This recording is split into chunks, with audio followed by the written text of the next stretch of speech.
ऐसा किया जा सकता है क्या? हजारों इक्विपमेंट एक साथ डेटोनेट हो जाए, फट जाए? डेफिनेटली कर दिया, कर तो दिया, मतलब किया जा सकता है तो भी कर दिया। यकीन ना होने जैसी चीज है ना। मुझे भी जब परसों रात फोन आया पहली बार जर्नलिस्ट के हिसाब, एक पेजर फटा है, तो मुझे लगा एक आध फट गया होगा, ऐसे मोबाइल भी फटते रहते हैं। मैंने कहा हाँ पॉसिबल है, हीटअप हुआ होगा। बोले नहीं साहब, जान चली गई किसी। तुमने चलो वो भी मान लेता हूँ। फिर बोले नहीं साहब 4000 लोग इफेक्टेड है। तब मैंने कहा अरे ये तो बड़ा कोऑर्डिनेटेड अटैक है। और यहाँ पर सिर्फ बैटरी, जैसे सर ने कहा कि सिर्फ बैटरी फटने का मामला नहीं है, इसके अंदर एक्सप्लोजिव भी था। तो ये बैटरीज स्पेशली डिजाइन थी जिसके अंदर एक्सप्लोजिव हो और एक कॉल पर ट्रिगर हो जाए या मैसेज पर ट्रिगर हो जाए। इससे पहले हमने मोबाइल डेटोनेटर देखे हैं, जो कई सारे दिल्ली में भी बम ब्लास्ट हुए थे, उसमें मोबाइल फोन के थ्रू डेटोनेट किया गया था। सो मोबाइल एज ए डेटोनेटर पहले भी यूज हुआ है, पर मोबाइल खुद ही फट जाएगा, ये एक नई चीज़ है। और कि बैटरी के अंदर आप एक्सप्लोजिव डाल के इतना नुकसान तो कर ही सकते हैं कि एक आदमी मर जाए या उसके आसपास कुछ लोग घायल हो जाएं। ये मेरे ख्याल से बहुत प्रॉपर प्लानिंग के संग हुआ है। इसमें कई सारे लोग कंप्रोमाइज हुए हैं। सर ने जगह पूरी, इसको हम बोलते हैं सप्लाई चेन अटैक। सबसे पहली बात कि जो डिवाइस है वो हर कोई बनाता नहीं है, एक ही कंपनी बनाती है, क्योंकि अभी आउटडेटेड है। तो इनके लिए बड़ा आसान है पता करना कि किसको टारगेट करना है। आज की डेट में मैं मोबाइल फोन यदि करना चाहूँ तो आपके पास दूसरा होगा, सर के पास दूसरा होगा, इनके पास दूसरा होगा। मुझे पहले पता करना है कि पास कौन सा फोन है, कौन सा ओएस का वर्जन है, कौन सा बैटरी टाइप है, उसके बाद मैं सप्लाई चेन पे अटैक करूं। उसके बाद वो रिप्लेस करने की सिचुएशन में आपको कुछ नुकसान पहुंचाने की कोशिश करूं। यहाँ क्या है, इनके लिए आसान हो गया काम। उनको पता है एक ही कंपनी है, बैटरी कहाँ से आती है, सॉफ्टवेयर कहाँ मैनेज होता है। ये तीनों लेवल पे हैक हुआ है। बैटरी भी चेंज हुई, सॉफ्टवेयर भी अपग्रेड हुआ है, क्योंकि एक मैसेज जाने पर ट्रिगर हुआ है, अदरवाइज अलग अलग टाइम पे फटते। तो दिस वाज प्रॉपरली, यदि अलग अलग टाइम पे फटते तो कुछ लोग बच जाते। पहले से पता पड़ जाता है कि साहब ऐसा कुछ हो रहा है, उनको बचने का मौका ही नहीं दिया। अच्छा, इनकी ये भी प्लानिंग थी कि पेजर फटेगा तो उसके बाद ये लोग वायरलेस पे जाएंगे, तो उधर भी इंट्रोड्यूस कर दो बैटरी। यहाँ जो उनके वॉकी टॉकी है या वो है जो ऑल्टरनेटिव ऑप्शंस होंगे, उसमें भी बैटरी चेंज की गई है। तो जो जहां जहां इनको ऑल्टरनेटिव ऑप्शन दो ही मत। तो ये बहुत छोटी प्लानिंग नहीं है, ये डेफिनेटली 2.5-3 साल से जब आप प्रॉपरली रेकी करके हर जगह अपने बंदे इंट्रोड्यूस करके सिस्टम में पेनिट्रेट कर जाते हो, जैसे कि हम कहते हैं, तब जाके इतना बड़ा। और इसमें इस चीज को चुपचाप करना, किसी को खबर भी तो नहीं। ये एक रैंडम आप किसी भी डिवाइस के साथ नहीं कर सकते। डिवाइस देखिए, यदि कोई टारगेटेड होगा तो कर सकता है।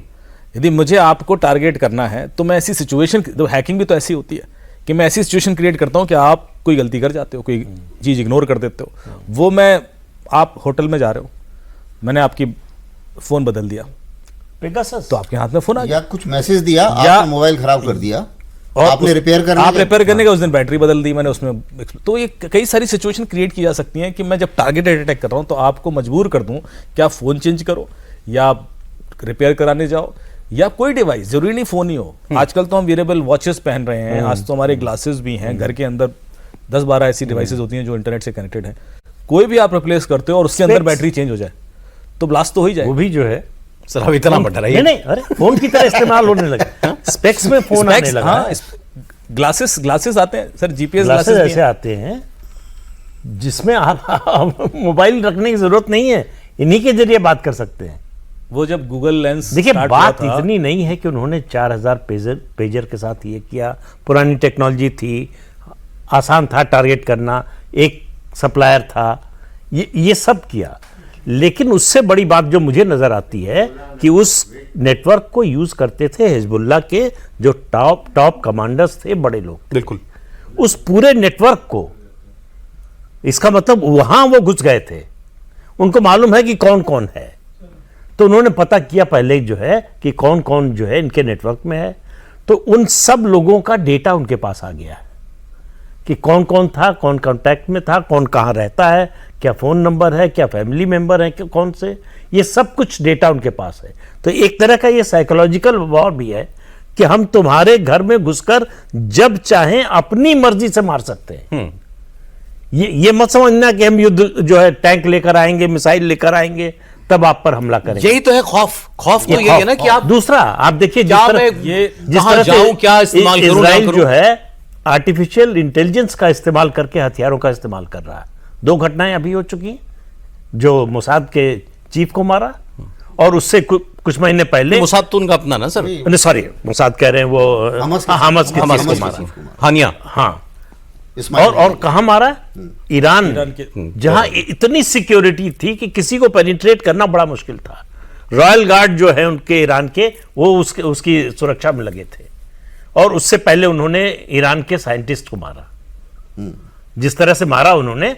तो ये वो बता रहे थे कि किस टेक्नोलॉजी पर काम कर रहे हैं, हम रिमोट से भी, हम कहीं भी बैठे हो आपको मार सकते हैं। लेकिन ये तो साइमल्टेनियस अटैक भी था ना साथ साथ। ये आपने 4000 पेजर्स को बॉम्ब में तब्दील किया और डेटोनेट भी एक साथ किया, विस्फोट भी आपने एक साथ किया। भाई कोई फोन है, फोन का हर जैसी पेजर भी ऐसे ही होगा ना कि भाई एक यूनिक कोई आइडेंटिफिकेशन नंबर तो होगा ना, कॉलिंग नंबर कुछ तो होगा। आप वहां तो जो रिपोर्ट्स बता रही हैं एक ही टाइम पर मैसेज आया सबके पास, तो उनके पास सबके नंबर्स थे ताकि वो कोऑर्डिनेटेड मैसेज भेजें, सब जैसी मैसेज आएगा उस पर वो ट्रिगर हुआ है ब्लास्ट। तो ये ऐसा भी नहीं है कि टाइमर बेस्ड हो या ऑटोमेटिक, मतलब किसी ग्लिच की वजह से हो, ये बिल्कुल ग्लिच नहीं है, ये प्रॉपरली मैनिपुलेटेड डिवाइसेस थी, सॉफ्टवेयर साइड पे भी थी, हार्डवेयर साइड पे भी थी, और ये मैनिपुलेशन किसी भी ऐसी डिवाइस के संग हो सकता है जिसके अंदर बैटरी है।